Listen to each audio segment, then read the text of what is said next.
Alrighty, good morning, good afternoon, good evening, preppers prepping outside the box. It is Josh, and we are going to go over some training suggestions, things that are pet peeves of mine. They're, bad habits, overall bad practices, and some things that I think that could be helpful, some tools in your toolbox when you're going out there on the range training, if you're still doing that, right?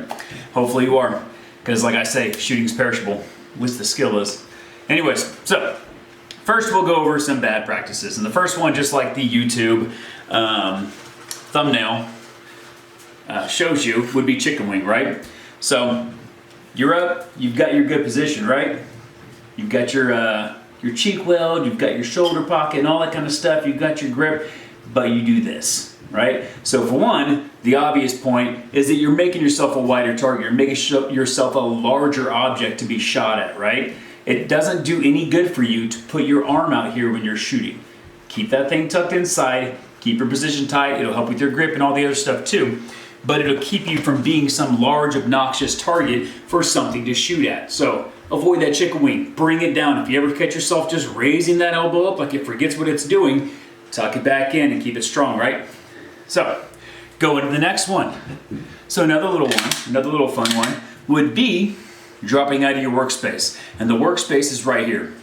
So let's say you're in on your target, right? You're sitting there shooting, you're out of ammo, and when I say dropping out of your workspace, you come down here and you start fumbling around.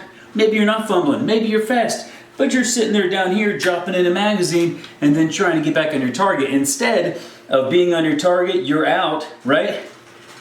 Dropping, inserting, and then going, right?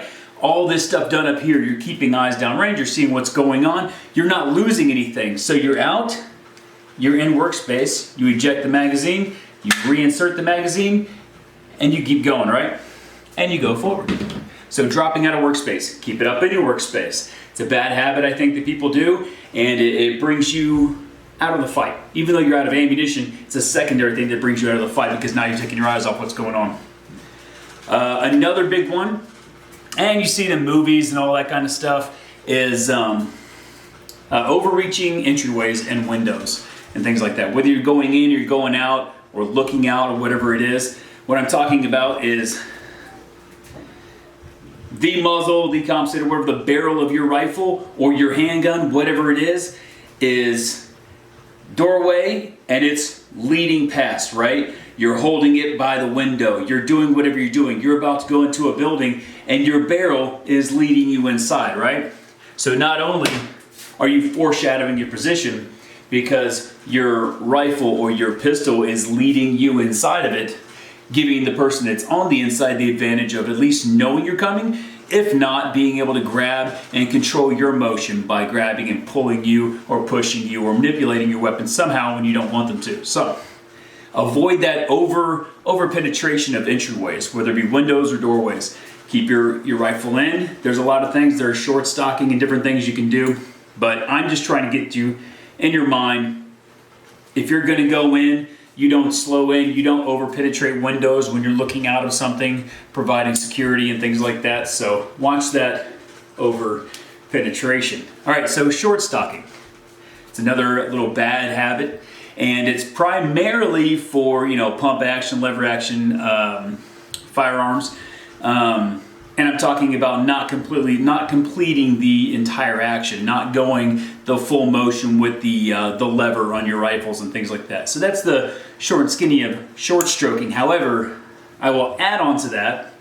Well, I'm not really adding on to it. It is part of short stroking, but the limp wristing.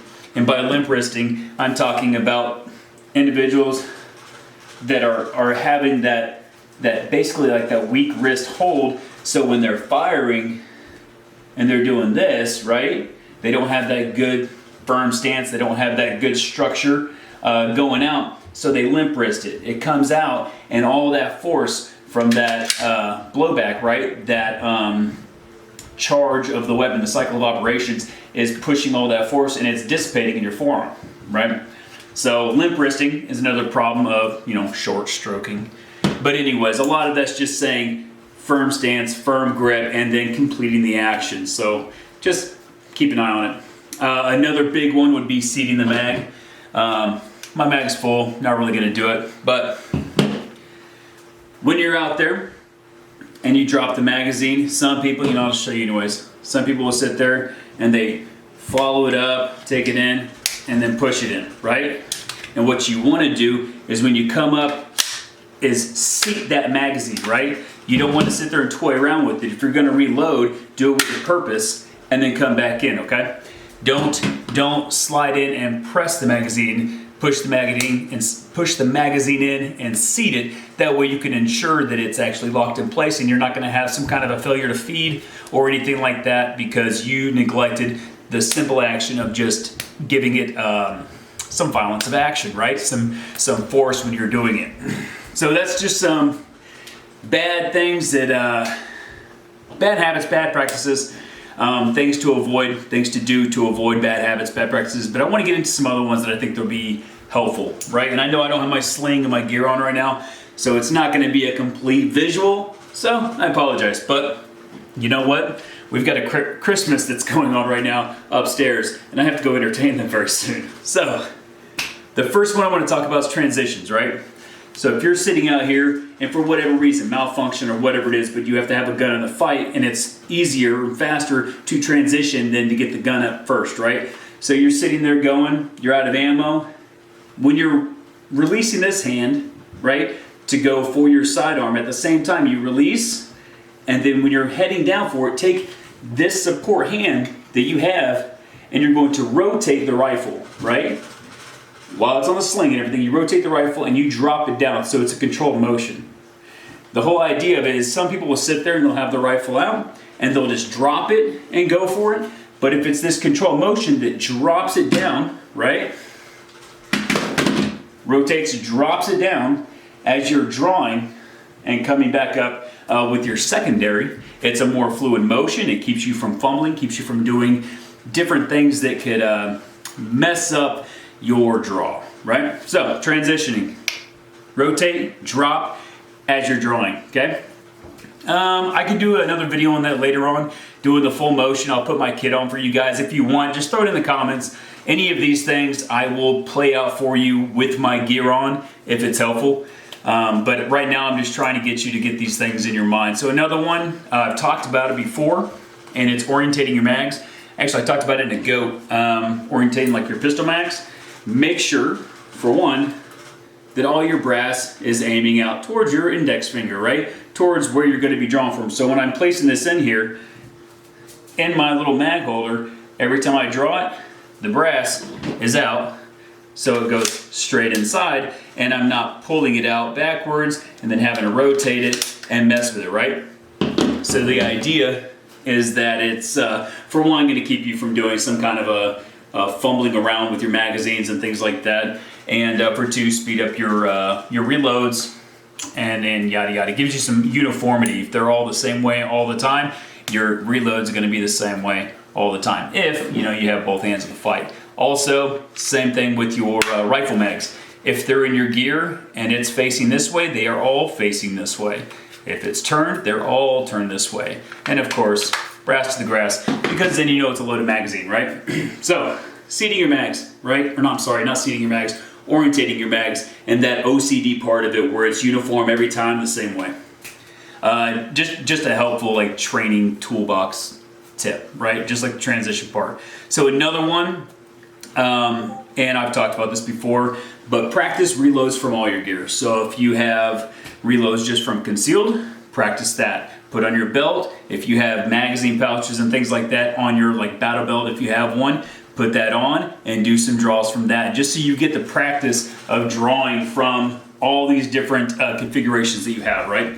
But practice from that. You've got a vest on a Rhodesian, put that on, and then practice your draws and everything, your reloads from that vest. So you get in habit of learning all your different setups and things like that. Just rotate through them and give yourself a little bit of warm and fuzzy every once in a while. So that's just some tips, some tools. And then there's one last one. It's a really, really good one. I want you guys to, hopefully you're still in the video and you get this part, because it's my favorite little tool for your toolbox, but it's slow motor view of your draw. So let's say you're going on, it's mainly for handguns. Obviously you could do it for anything you do for shooting, but have somebody videotape you and while you're out at the range. So when you're drawing, you can come up and see, and I'm going to show bad habits, but you can come up and see if you're crossing your hand. You can come up and see if you re-grip the pistol. So there's a lot of little things that a lot of people don't think about, but if you have somebody that's videotaping you from your draw sighted, then you could slow it down on the computer and watch your draw in slow motion. You can critique yourself and find all those little things of you gripping the pistol and then re-situating your hand on the way up, crossing yourself, and all those kind of like little things, right? So slow-mo review of your draw will help you look into fine-tuning a lot of that them training errors and getting them out of your process. So anyways, just wanted to throw those out there, some little tips and tricks that you could do, and I'll put out videos like this every once in a while. Like I said, hopefully next time I'll just do it in my gear and show you guys. It's a little bit, I know it's a lot better, but if you have any questions about anything, throw it in the comment section. But besides that, I have to go entertain some guests. So I'll see you guys later.